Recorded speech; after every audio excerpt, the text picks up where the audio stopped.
Hi, good afternoon, everyone. So we'll start for today's session. So this month we'll be covering the topic of epilepsy. The first part of this lecture series is going to be on just clinical evaluation. So basically, a discussion on seizure semiology and how to localize the different type of seizures we'll encounter in clinical practice. So we'll be covering the following topics. First, we'll discuss how to approach a new onset seizure, and then just a small discussion on what is the current classification systems for seizures and epilepsy. This will be followed by seizure semiology and localization. So the first section is how to approach a new onset seizure. So just a small introduction, the up to 10% of population will have seizures during a lifetime. And following a first unprovoked seizures, about one third of these will go on to develop epilepsy. So if anyone comes to you with a new onset seizure, what should be your initial diagnostic approach? The first thing that we should ask is, was this actually a seizure? If it was the seizure provoked or unprovoked? Because there is a significant difference between provoked and unprovoked seizures. Provoked seizures have a minimal chance of recurrence if you remove the provoking factor, while unprovoked seizures, 20 or 30% of them can go on to develop epilepsy. And the third question we'd like to ask is, does this patient have epilepsy? So here it is very important to understand that there is a difference between seizures and epilepsy. So the first question, as we discussed, was the event a seizure? So apart from seizures, there are multiple other events and problems which can present like a seizure. So the differential diagnoses for a seizure would include syncope, transient ischemic attacks, migraine auras, paroxysmal movement disorders, some psychogenic non-epileptic spells or PNES, sleep disorders, and panic attacks. Now, each of these usually have some very specific features which will help you differentiate these from a seizure. For example, in a syncope, they would usually very commonly describe as feeling lightheaded and having tunnel vision. And they're usually provoking factors like they got up from a lying down position, or it was a very sunny day, they were dehydrated, etc., etc. Another significant difference between a seizure and syncope is that a syncope lasts for a very short duration and the patient recovers quite rapidly. It's important to remember, though, that in syncope, sometimes there can be some abnormal movements, there can be myoclonic movements, and rarely the patient can even posture. So that part can be a little bit similar to a seizure. So that's where the confusion can arise. The second differential diagnosis, which is important, is also is a transient ischemic attack. So here, it's very unlikely that the patient would lose consciousness, so they're able to report the entire event which has happened. Here, it's mostly negative symptoms. They will have weakness, they'll not be able to speak, right? But there's no abnormal movement, there's no loss of awareness. And a TIA, usually, unlike a syncope, is going to last for a longer time, usually more than 5 minutes.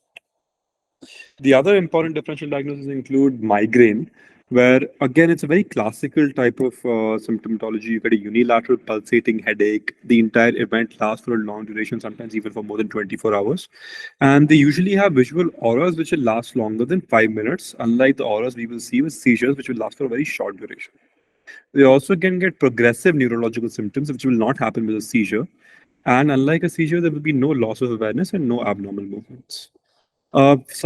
Psychogenic non-epileptic spells, on the other hand, are they're very specific symptomatology, which will help you figure out that it's a seizure. There's usually a history of physical, emotional, or sexual trauma. The symptoms will wax and wane. They will change in intensity, and this behavior can actually be modified by the examiner. And unlike a seizure where the eyes are usually open and they have rolled up or down or to either side, the eyes in a PNES usually remain closed. And they have some very different physical features where there's pelvic thrusting, vocal stuttering, or asymmetric shaking of limbs. So once you have figured out whether the event that is being described by the patient is a seizure, then you can go on to further delineate the features of the seizure. So the important questions to ask in a history would be, so first of all, it is very important in a seizure history to ask some direct or leading questions. This is because a lot of these events have very specific features that you can pick up only if you ask these leading questions. And specifically when it comes to seizures, it's very important to get a witness report as much as possible. If it is possible to get a video recording of the event, that is the best possible history that you can get.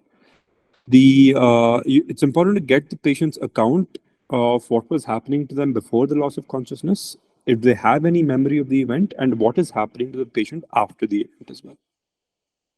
Okay, so the important, first of all, when get right right at the beginning of seizure. So if it has started with a focal event, they have or even involvement of only one side of the face. All these focal events suggest that even if it becomes later on generalized, it starts as a focal epilepsy and most important local feature for that is symptoms at the onset. Usually when these patients come to you, they will just give a history of the patient fell down and started shaking. And that would make you think maybe it's just a primary generalized tonic-clonic seizure. But if you delve a little deeper, you'll find out that there was a focal event that might have triggered that second generalization. You should also go in and get a description of the event. Simply getting the word shaking from the patient or the patient relative is not very helpful. 90% of patients with syncope have myoclonic activity, and about 80% of them can even have head turning, lip licking, chewing, or gaze deviations. All this can confuse you. Is it a seizure or not? But typical tonic stiffening, which is followed by clonic activity, suggests that it is most likely a seizure. So get into a little bit of detail. Simply getting the word shaking out of the patient or the relative is not enough. Another important event which can help you differentiate is what is happening to the eyes. Eyes are usually open during a seizure, but they're usually closed during a syncope and during the psychogenic events as well. Following the seizure event itself, it's also important to get history of what has happened post-ictally. So most commonly in seizures, patient usually has post-ictal confusion, and it's a strong predictor of it being epilepsy. Other things which can help you figure out whether it's a seizure or not is examining the patient. Tongue bites usually are a little bit specific to seizures, but biting the tip of the tongue is less specific. A lateral tongue bite is 100% specific to seizures. You might find some seizure-related injuries like lacerations, bruises, thoracolumbar compression fractures, or shoulder dislocations. A spontaneous, unwitnessed episode of posterior shoulder dislocation is highly predictive of a seizure actually, because it's very difficult to just dislocate a shoulder posteriorly as compared to anteriorly. So if it's a spontaneous event of a posterior dislocation, most likely the patient might have had a seizure. Incontinence, as we have thought previously, does not offer any actual value in distinguishing between epileptic seizures, non-epileptic events, and syncope.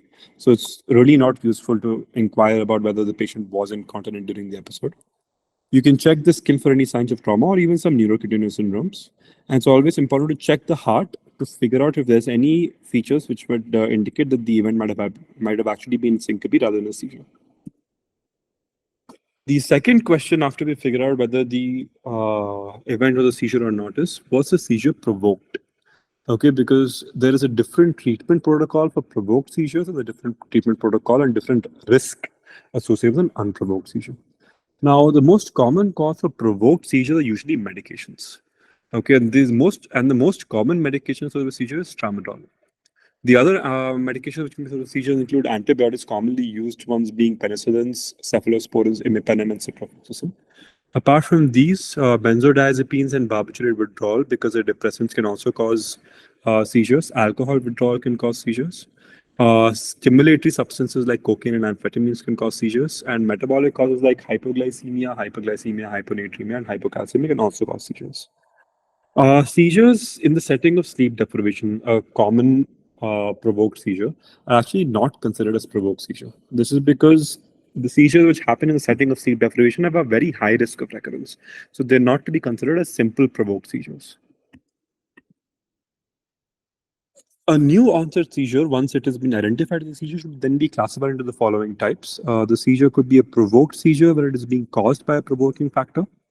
If it is being caused by a provoking factor, which is an acute illness, which has happened within the last 7 days, it's called an acute symptomatic seizure. So this could be a trauma, stroke, infection, anything. And if it has occurred within the last 7 days, and the seizure has happened within 7 days of onset of this illness, it is called an acute symptomatic seizure. If it happens after 7 days of the acute symptomatic insult, it's a remote symptomatic seizure. If it is happening without any precipitating factors, it's an unprovoked seizure. Epilepsy is now defined as an enduring predisposition for getting unprovoked seizures. So, to say that a patient has epilepsy, they should have had at least one unprovoked seizure, and there should be at least more than a 60% recurrence risk over the next 10 years to get another unprovoked seizure. The other thing you'd like to classify seizures into now is focal seizures and generalized seizures. A focal seizure basically is just a seizure arising in one focal part of the cerebral hemisphere. A generalized seizure, particularly a primary generalized seizure, is going to involve this diffuse networks in both cerebral hemispheres. The third question we'd like to ask when a patient comes with a new onset seizure is, does the patient have epilepsy? So as we discussed, epilepsy is nothing but an enduring predisposition for unprovoked seizures. An unprovoked seizure with an epileptogenic lesion on MRI or an epileptiform activity on EEG is enough to diagnose epilepsy. Okay. Now, the patient sometimes might present with a seizure which is not an unprovoked seizure. So, in case of acute symptomatic seizures, the risk for developing epilepsy is 10 to 20%, while the risk with remote symptomatic seizure is much higher. It is 71% with prior stroke, 63% with remote CNS infections, and 46% with previous TBI. The patient can also present with an epilepsy syndrome where they will have typical epileptiform EEG activity, and there usually would be some abnormal developmental history and cognitive assessment. So this is the flow chart for how to initially investigate somebody who has come in with a new onset seizure.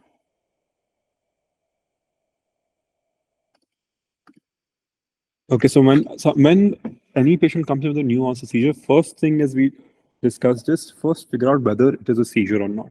So just check for other diagnosis, rule out it's migraine, TIA, or syncope. Once that is done, go in, get the history, get the seizure semiology, get the physical examination done, and check whether it's an acute symptomatic seizure or it is an unprovoked seizure. So, is there any evidence of fever, focal deficit, or mental status change? If it is an acute symptomatic seizure. The treatment for an acute symptomatic seizure is to take care of the condition which has precipitated the seizure. The risk of this turning into epilepsy is only about 20%. If there is no evidence of it being an acute symptomatic seizure, then you want to check for whether it was a provoked seizure or not. If it was a provoked seizure, then the treatment would just be to modify lifestyle and to take care of the provoking factors. For a provoked seizure, there is no requirement to continue to give them anti-epileptic medication. If there is no evidence of it being an acute symptomatic seizure or a provoked seizure, most likely it's an unprovoked seizure.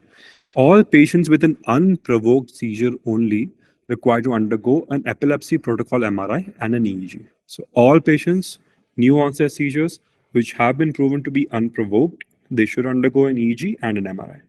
So once this EEG or MRI shows you that it is a condition which is likely to result in epilepsy, that is when you treat the patient with a first-line anti-epileptic medication. If it is a first unprovoked seizure and there's no evidence that it is going to actually be related to epilepsy, you can just go ahead and not give them anti-epileptic medication.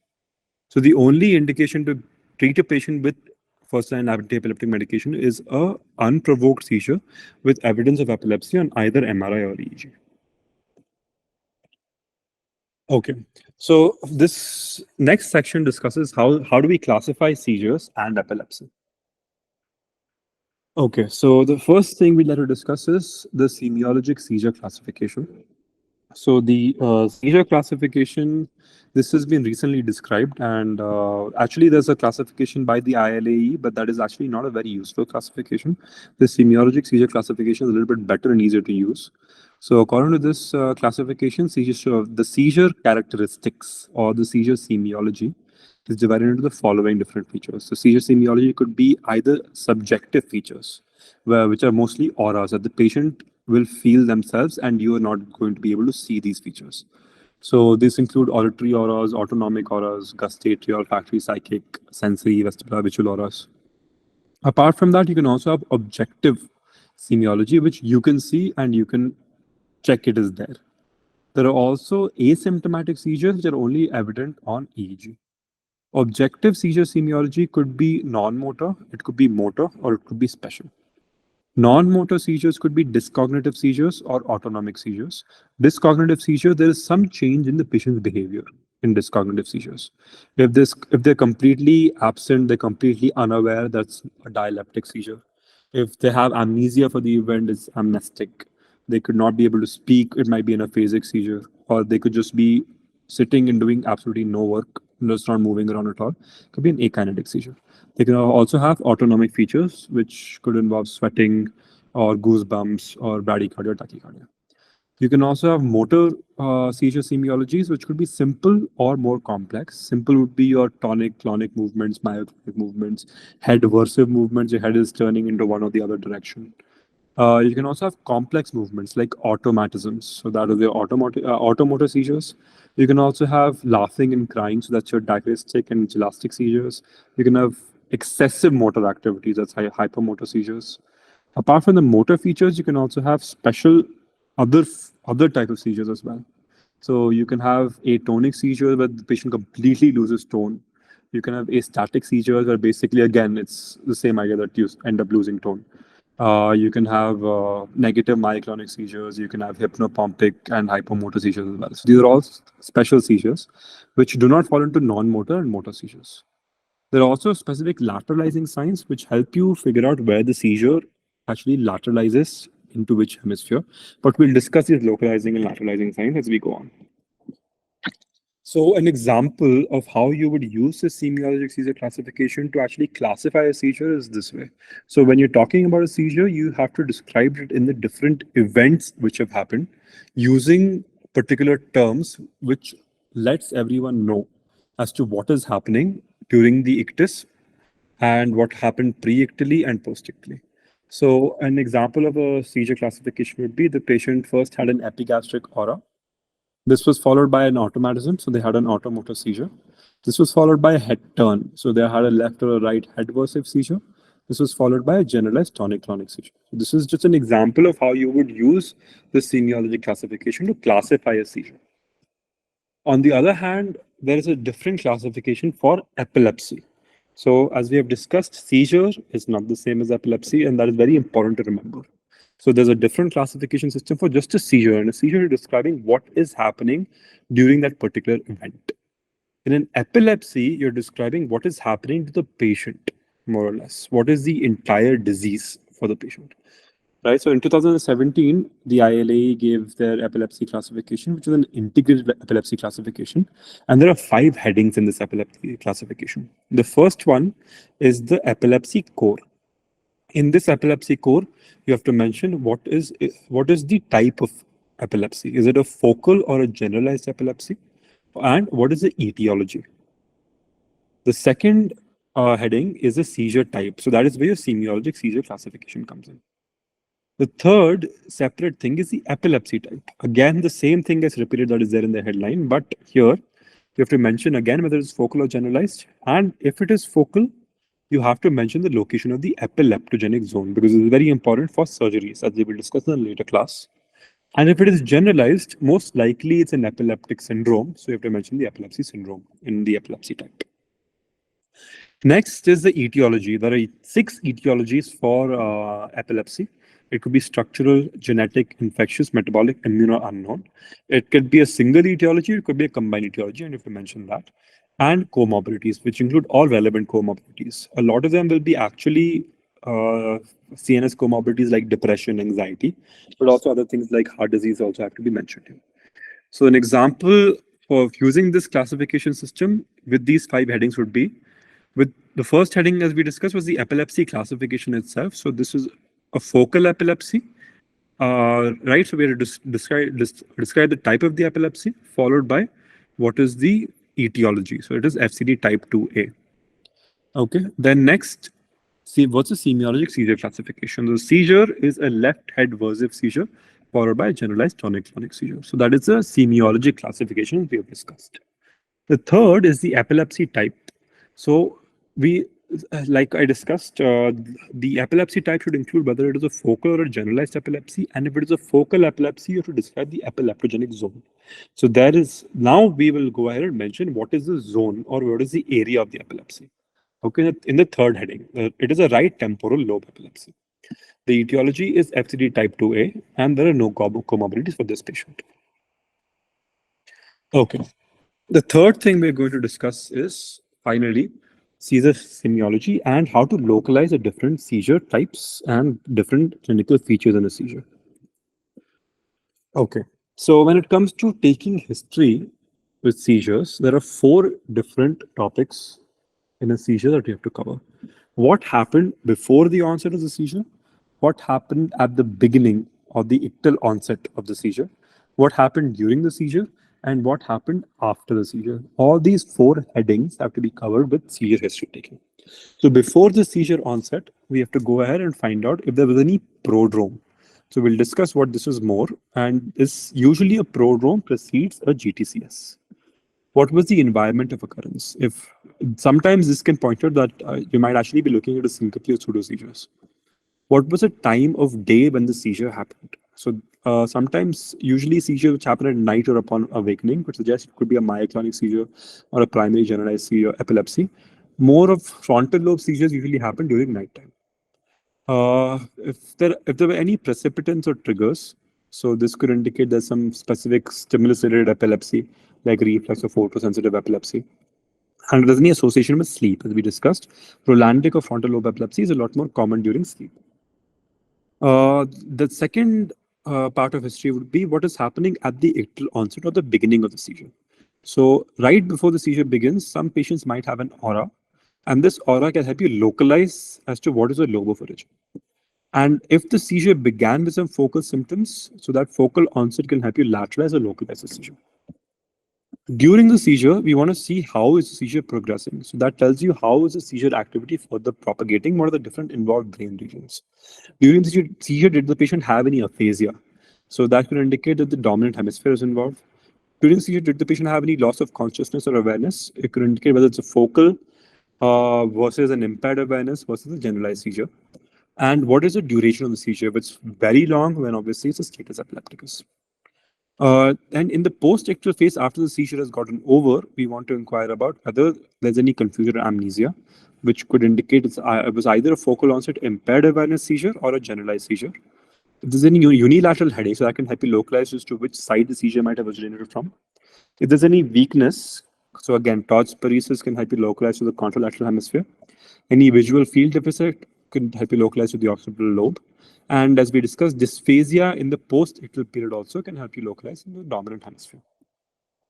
Basically, any involvement of speech, you would tend to localize to the dominant hemisphere. Right. So in the pre-ictal phase, you can the things you would like to discuss in the pre-ictal phase would be the precipitating factors which have led to that seizure. Sometimes a patient can have precipitating factors, so you should describe them when you're describing the seizure semiology as a first heading. Were there any provoking or precipitating factors? So this could be fever, illness, lack of compliance, sleep, etc., etc. This can be followed by prodromal symptoms. Not everybody gets prodromal symptoms. They're quite rare actually, but sometimes they can have symptoms lasting for hours or days before the seizures. So this is not the same as an aura. This is a prodrome.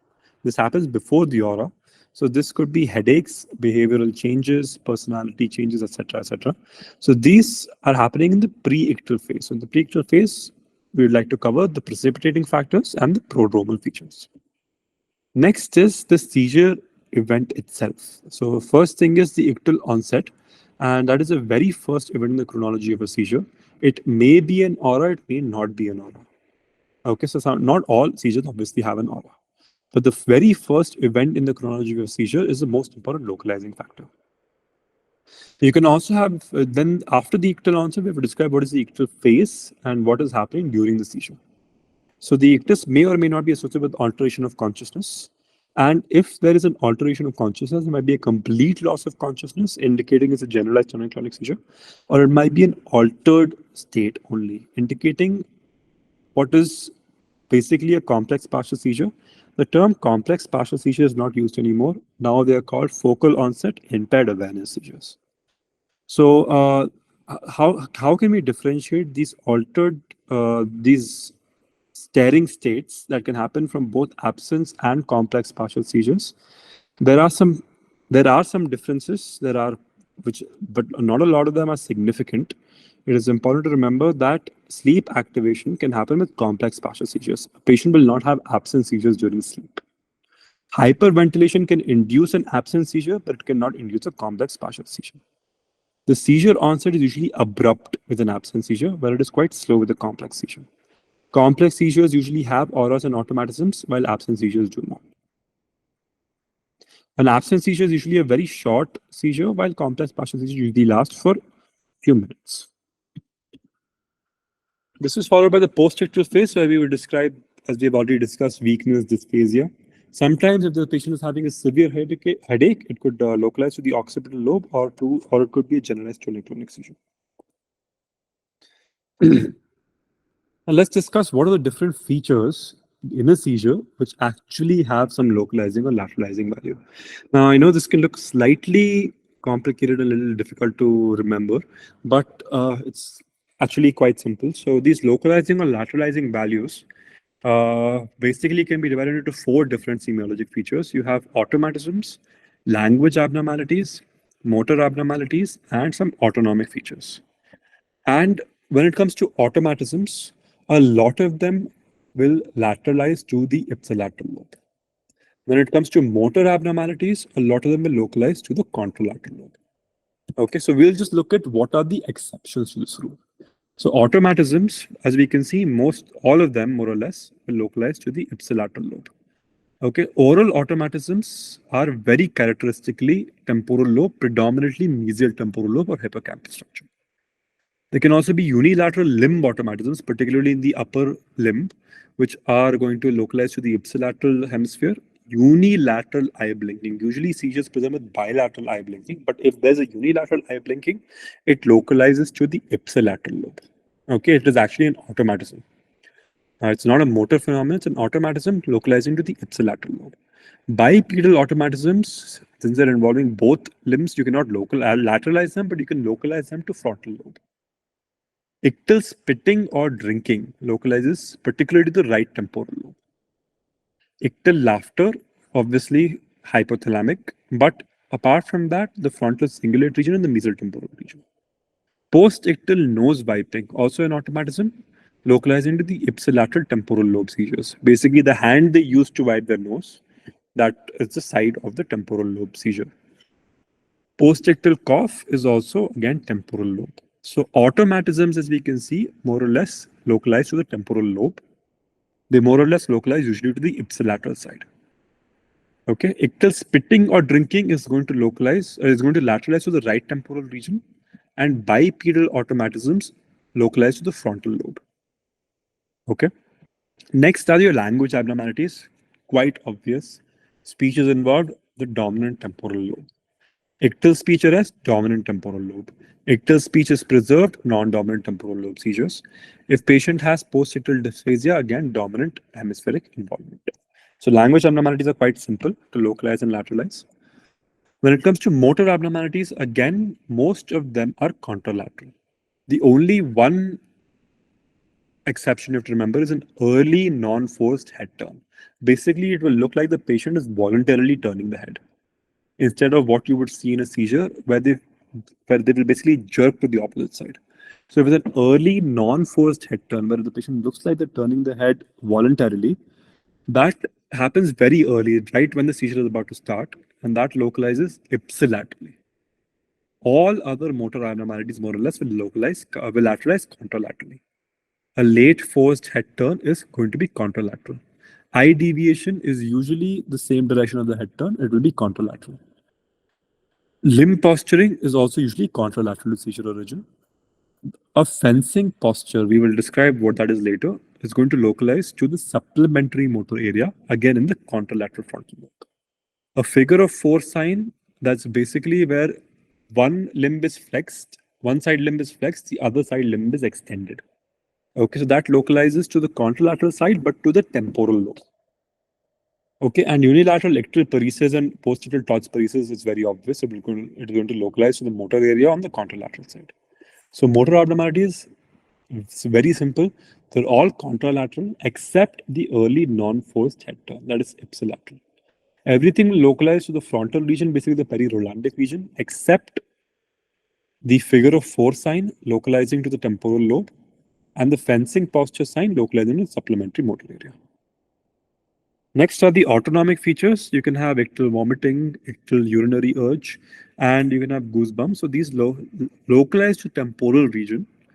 Ictal vomiting and urinary urgency lateralizes to the right side, while goosebumps will lateralize to the left side. Okay, so we'll just go through that again very simply. Automatisms, all are more or less ipsilateral. Most of them will be in the temporal region, except for bipedal automatisms localizing to the frontal. Language abnormalities, dominant temporal lobe. Motor abnormalities, contralateral motor strip or perirandic area, except for early non-forced head turn, which is ipsilateral, fencing posture, which is contralateral supplementary motor area, and figure of four sign, which is contralateral temporal lobe. Autonomic features all from the temporal lobe, vomiting and urinary urgency on the right temporal lobe, and goosebumps on the left temporal lobe.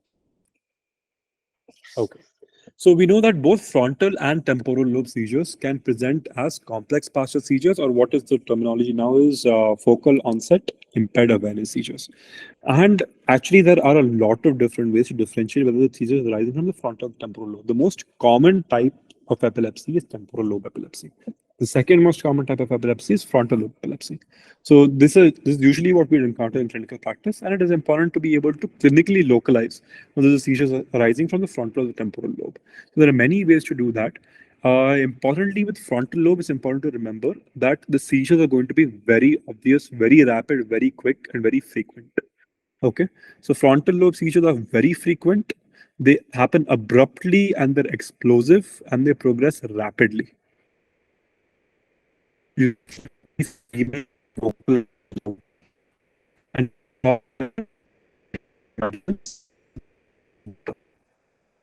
seizure, and they commonly have secondary generalization. Okay, it's just like very in your face seizures. Okay, they happen very frequently, they will progress rapidly, last for a short duration. Patient will scream and shout. They will be hypermotor, moving around a lot. Okay, there will be bipedal automatisms, right? And just a very obvious seizures. Temporal lobe seizures, on the other hand, are a lot more subtle. So they're less frequent. They don't usually happen at night. They start more slowly. They progress more slowly. They last more. They last longer than frontal seizures. They don't generalize as much as frontal lobe seizures do. They have more subtle features. They have oral automatisms. They have bimanual automatisms. They have, and they commonly, obviously, can have postcentral dysphasias and confusion. When it comes to temporal lobe seizures can also arise from the neocortical temporal lobe or from the mesial temporal lobe. So sometimes it is important to identify whether the seizures are arising from the cortex or from the hippocampal amygdala region. So it is not always very obvious, but there are a few features which can help you figure it out. As we discussed, the classical features of basic TLE or temporal lobe epilepsy is oroalimentary automatisms, a unilateral dystonic posturing of the contralateral arm, automatisms of the ipsilateral arm. Remember, automatisms are more or less usually ipsilateral. Dystonic posturing is a motor feature, so that's usually contralateral. Postictal dysphasia, usually localizing to the dominant hemisphere, and olfactory and fear auras. So the features of overall temporal lobe epilepsy. To differentiate between mesial and neocortical temporal lobe epilepsy, there are some features which can help, but it is a little tricky. So as you can see in this table, a lot of it is just more likely or less likely. There's no clear features which can help you figure it out. There are a few things which could help you. One is the seizure duration. Usually, I'm sorry, a short seizure duration is neocortical, while a longer seizure duration, more than 1 minute, would be a mesial temporal lobe epilepsy. Okay. Apart from that, oral automatisms and manual or hand automatisms are going to be more likely with your mesial temporal lobe epilepsy, while your auditory hallucinations are going to be more likely with neocortical temporal lobe epilepsy. Even your clonic movements are going to be more likely with with neocortical temporal lobe epilepsy. The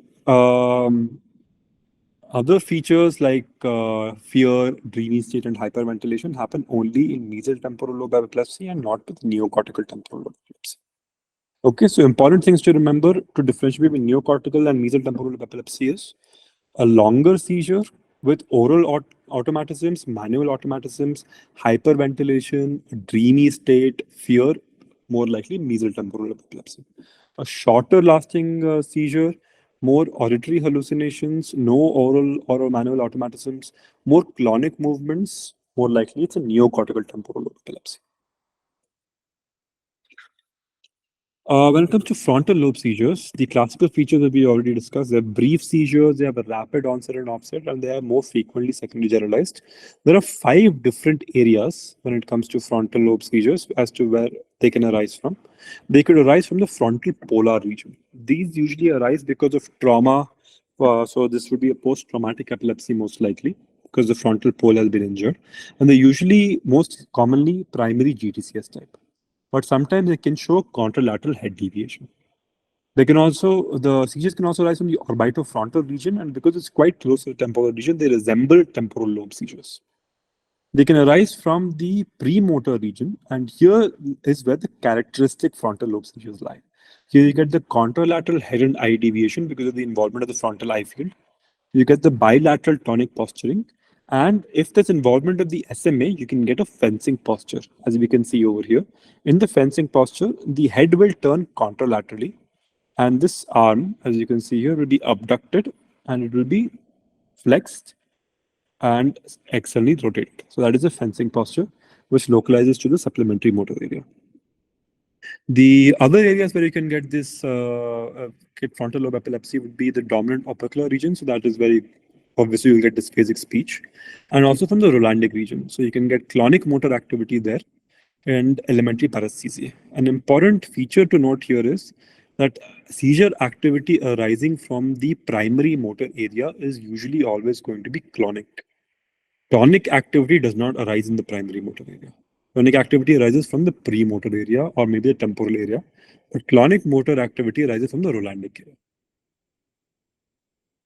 You can also have seizures localizing particularly to other regions like the insular region. So here there are very specific auras which point to insular involvement. So important ones would be fear, anxiety, and panic. A lot of psychic auras. You can also have a lot of visceral sensations like constriction, suffocation, choking, olfactory, gustatory, auditory hallucination because it's basically a junction of a lot of different areas. Uh, these the insula can also produce both non-motor and motor seizures. The non-motor seizures could be autonomic, like where they can have hypersalivation, and dyscognitive seizures, where they can be altered sensorium. They can also produce motor seizures. Again, if on the dominant side, there could be speech apraxia. There can also be automatisms with insular lobe epilepsy. Occipital seizures are quite obvious. The patient usually has a visual aura, and they're usually elementary visual hallucinations. You get flashing colors, you get just blobs of color might be there, just flashing lights, etc. might be there. Just some elementary visual hallucinations. Well-formed visual hallucinations usually arise from the temporal lobe. Elementary visual hallucinations usually arise from the occipital lobe. You can also have ictal blindness. It is also important to note that the occipital lobe can give rise to motor seizures as well. Okay, because there is also a structure called the occipital eye field that controls movement. So because of that, you can get uncontrollable eye movements with an occipital seizure. With nystagmus, you can get contralateral head and eye deviation as well. Right. So that is all for today's discussion. So I hope you understood the topic, and we just revise it with some of these practice questions. These are a little bit of an intermediate level difficulties. I'm hoping that you'll be able to get them. Just pay a little bit of attention. And I think if you've listened to the class, they should be quite easy to get through.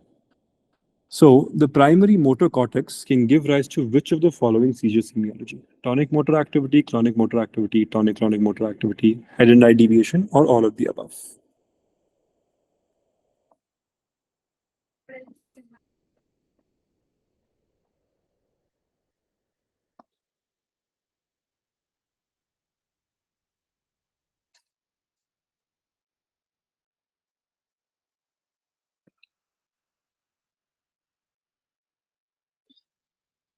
Right. So the answer for this question is just chloric motor activity, because we have specifically said the primary motor cortex can give rise to which of the following seizure semiology.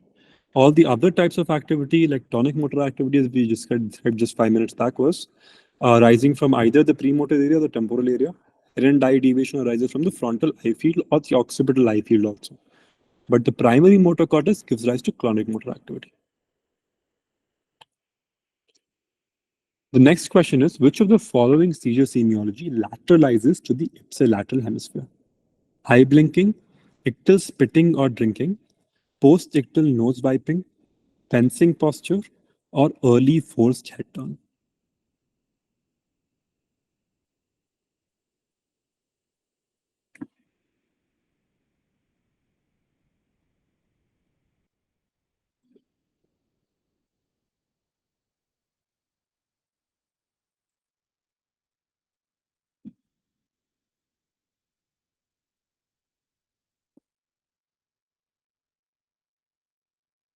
Okay, so I've played around with this question a little bit. So, eye blinking, if it is unilateral, particularly, can localize to the ipsilateral hemisphere. Ictal spitting or drinking lateralizes to the right temporal lobe, so it cannot always be the ipsilateral hemisphere. Post-ictal nose wiping is the correct answer, so that lateralizes to the ipsilateral hemisphere. The fencing posture localizes to the contralateral SMA. A lot of you have answered the early forced head turn. It is an early non-forced head turn, which lateralizes to the ipsilateral hemisphere, not a forced head turn. It should look like the patient is turning the head voluntarily by himself or herself.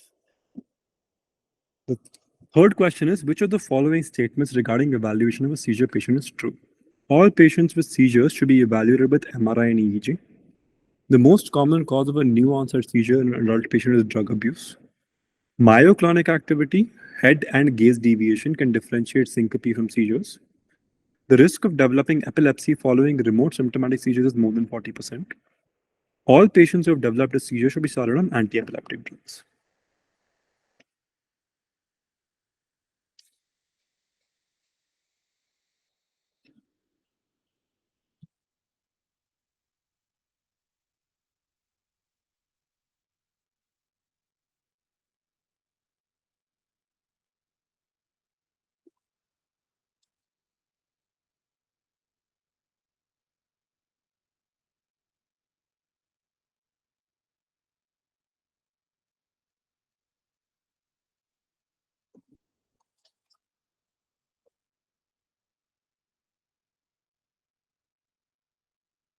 Okay, so let's go through these options one by one. All patients with seizures should be evaluated with MRI and EEG. That is definitely not true. Only patients where you have proven it is an unprovoked seizure should be evaluated with MRI and EEG. The second option is the most common cause of a new onset seizure in an adult patient is drug abuse. That is definitely not correct. The third option is myoclonic activity, head and gaze deviation can differentiate syncope from seizures. As we had already discussed, about 90% of patients with syncope can have myoclonic activity. About 80% can have head and gaze deviation also. The correct option is the risk of developing epilepsy following remote symptomatic seizures is more than 40%. It is somewhere between 40 to 70% with different etiologies. All patients who developed a seizure should be started on anti-epileptic drugs. Again, not correct. Only patients who had an unprovoked seizures and have been proven to be epileptic should be started on anti-epileptic drugs. Okay, so this is the biggest question for today. So just listen to this as I read it out. A 24-year-old female presented with a new onset unprovoked seizure, which was described as follows. She was doing routine household work when she suddenly felt an uneasy sensation in her stomach. She then sensed a bad smell in her nose that she described as smelling like sewage. Her family members had noticed that she was just standing in place and looking blankly at them while smacking her lips and repeatedly protruding her tongue. She was also making repetitive movements of rolling an object between her thumb and finger with her right hand. She continued this activity and did not respond for about 2 to 3 minutes, following which she recovered consciousness but could not recall the event and seemed very confused. She asked them what had happened and then lay down on the bed to recover. So the first question related to this scenario is, which type of seizure is this? This is a simple partial seizure. Is it a focal onset impaired awareness seizure? Is it a complex partial seizure? Is it an absence seizure? Is it a secondarily generalized tonic-clonic seizure?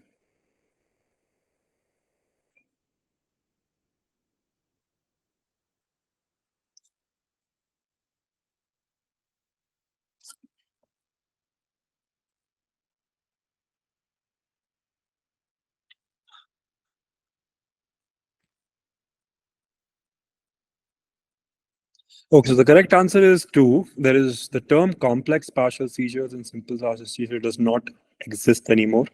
They have been replaced by focal onset seizures with intact awareness and with impaired awareness. This is a focal onset impaired awareness seizure.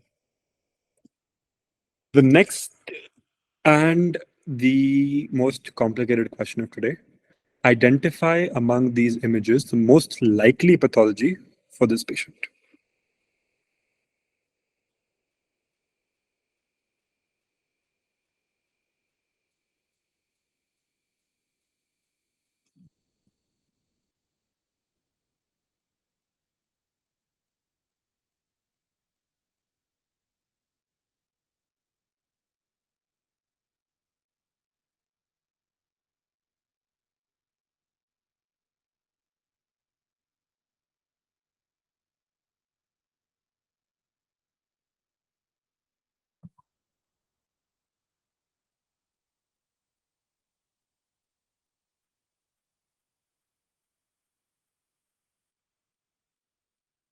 So we'll look at the semiology again. So what happened? She was doing her routine household work and she suddenly felt an uneasy sensation in her stomach. She then sensed a bad smell in her nose that she described as smelling like sewage. Till that time, she was conscious, and then after that, her family members noted that she was looking at them blankly while smacking her lips and repeatedly protruding her tongue. She was also making repetitive movements of rolling an object between her thumb and finger with her right hand. She continued this activity, did not respond for 2 to 3 minutes. She then recovered consciousness after that. She was very confused and she laid down on the bed and asked them what had happened. So the answers have to be either 1, 2, 3, 4, or 5. Please just try to figure out what it is.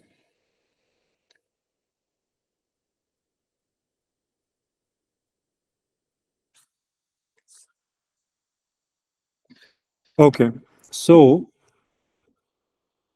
as we discussed, the most important feature to localize an epilepsy is what was the onset of the seizure. As it clearly says, she felt an uneasy sensation in her stomach. Okay, and this could be many things, but most likely it's an epigastric rising sensation, localizing either to the temporal lobe or to the insula. But that does not help you lateralize it.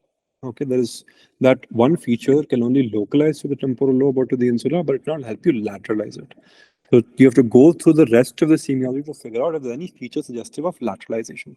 She sensed a bad smell in her nose. So that's an olfactory aura. A, a olfactory aura can arise from both a frontal lobe and a temporal lobe. Okay, this could also still, at this point, still be a frontal lesion involving the insula. Okay, so it could still be this tumor as well. It even could be this one. Okay, if because the seizure can spread as well. But the very characteristic feature of the olfactory aura is that it was a bad smell. Okay, olfactory auras with bad smells usually localized to the temporal lobe rather than the frontal lobe.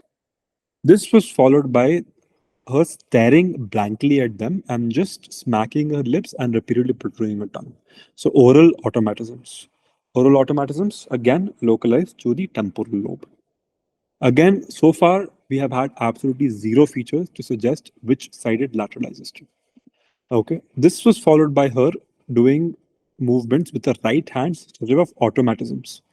Okay, so this is the first feature we have had so far to lateralize the semiology. Okay, she's doing automatisms with her right hand, so there's a lateralizing feature to the right upper limb. She did this for 2 to 3 minutes. The recovered consciousness seemed very confused. Okay, post-ictal confusion, again, temporal lobe. Following which, She laid down and asked them what happened, which means there is no dysphasia. She's able to speak. She asked them what happened. Again, lateralizing to the right side. Okay, so rules out left side, rules out left side, rules out left side. So we only have one feature, one pathology here with a frontal lobe involvement, another pathology with temporal lobe involvement. So obviously, it's number 3. Okay, so this is a left frontal cavernoma. This is the right frontal AVM. This is a this is a right temporal ganglioglioma. This is an insular glioma, and this is a left temporal DNET. Okay, so the last question for today: which of the following features would not fit into a seizure semiology? Ictal spitting, complex visual hallucinations, auditory aura, loud vocalization, and tonic posturing.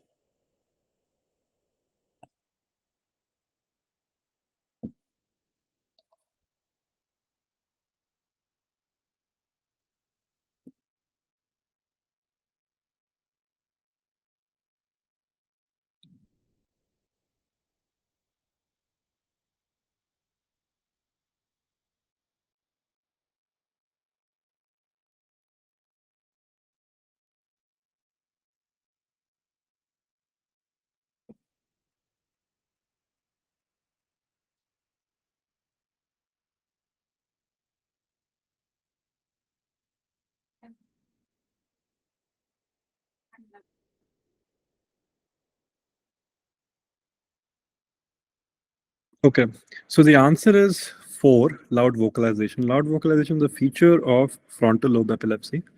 Ictal spitting can happen in right temporal lobe epilepsy. Complex visual hallucinations, characteristic of temporal lobe epilepsy.